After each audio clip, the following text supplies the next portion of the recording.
So hello there, this is Shomu from the channel Suman Tech and from the channel ANDRO WORLD also, and hope you guys are gonna enjoy today's video because it's all about the Galaxy M30. I mean, some detailed specifications, some review you can say, and some pros and cons are also be discussed in this video.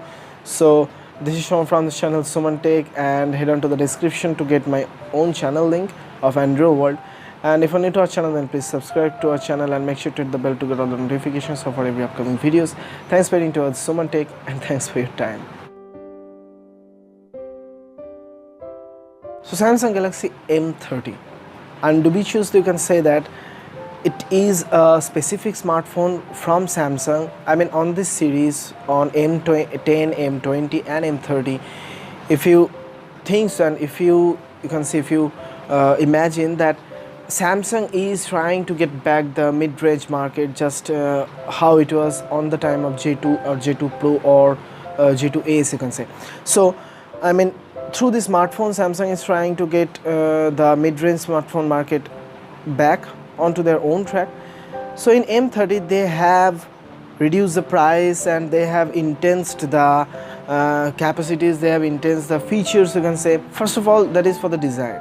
So actually, for its own design, it may make a craze inside the people, I mean inside people's mind, that the design is really very much specific, with at least of 90% to body to screen ratio.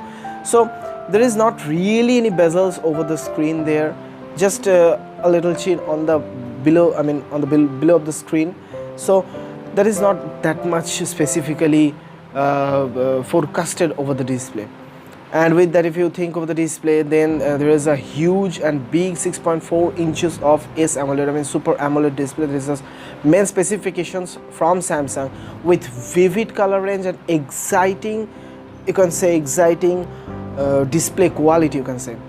And nextly, if you go to the battery section, then there is a huge battery for about a 5000 milliampere of battery. And obviously I just forgot to say that the display was a full HD plus display, so you can run 1080p videos over there, and you can record videos at 2160p, I mean pixel, so I mean nearly 4K, and at 60 fps obviously.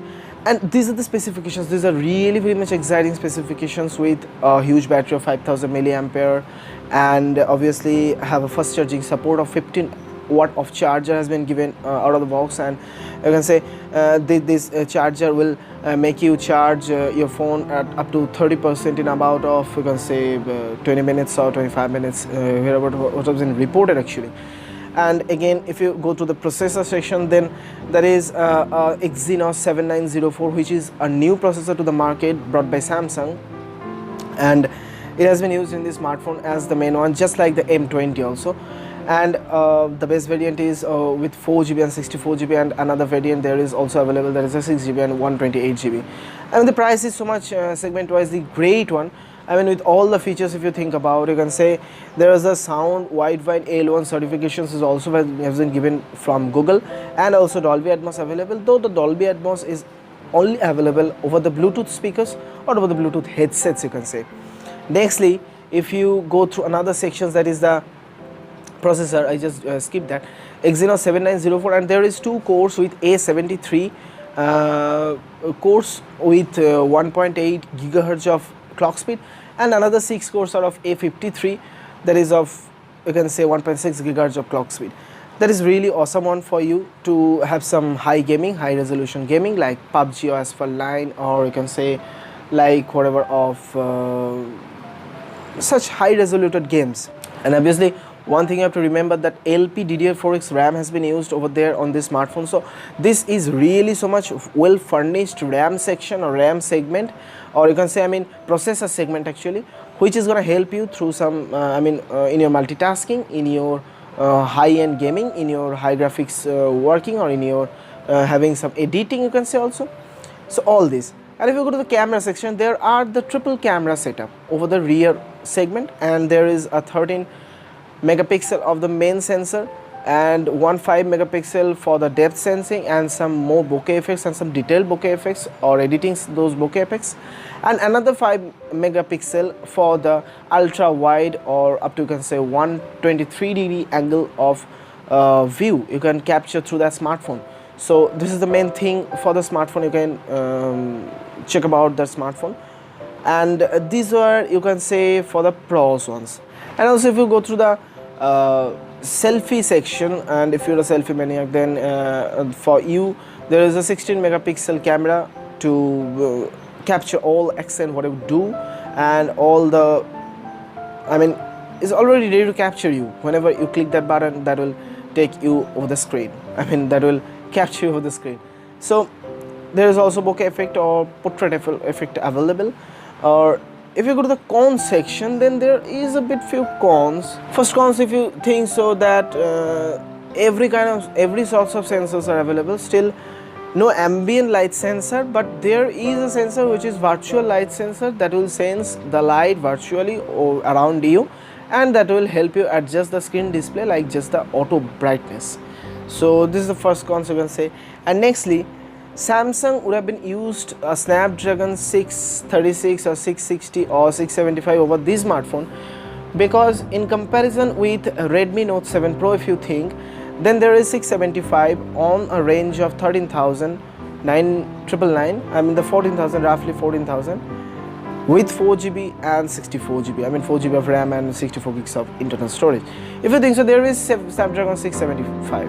So that is a cons you can say. And when in 2019 Android P is really quite widespread over the people's smartphones, and smartphone manufacturers is bringing Android P updates for their smartphones, then Samsung is still using Android 8.1 Oreo and their own Samsung Experience 9.5 created depending upon the Android Oreo. So that is really some outdated OS you are gonna use in this smartphone. That is a real cons you can say. And for getting a fresh and Android Pie experience, you may buy Redmi Note 7 Pro, though there is no stock version. I mean both are customized. Still, if you get an Android 9.0 Pie on this Samsung M30 and at least of One UI, at least some features of One UI, I'm not requesting Samsung to give all the features of One UI into the Samsung M30. So why would you buy a Samsung S10 for that One UI, or S9 or Note 9 for One UI? And another cons, that is, if you think about the protection, then there is no Gorilla Glass protection over the Samsung's M30's display. I mean it may be broken about the display panels, and it may get fractured. I mean then you have to just rush into this service centers or care centers and then repair that one.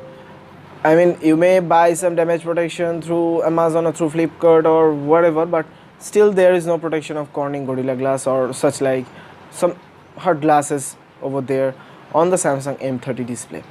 So that are some real cons. I mean those are some real cons you can say. So this is for today. Hope you have enjoyed something from this video. I mean hope you have enjoyed the video overall, and this was all about the M30, Samsung Galaxy M30. This is Shomo from the channel Suman Tech, and if you are interested in such kind of videos, then please subscribe to Suman Tech also, and also to ANDRO WORLD. Make sure to hit the bell to get all the notifications of our every upcoming videos. Thanks for watching to Suman Tech, and thanks for your time.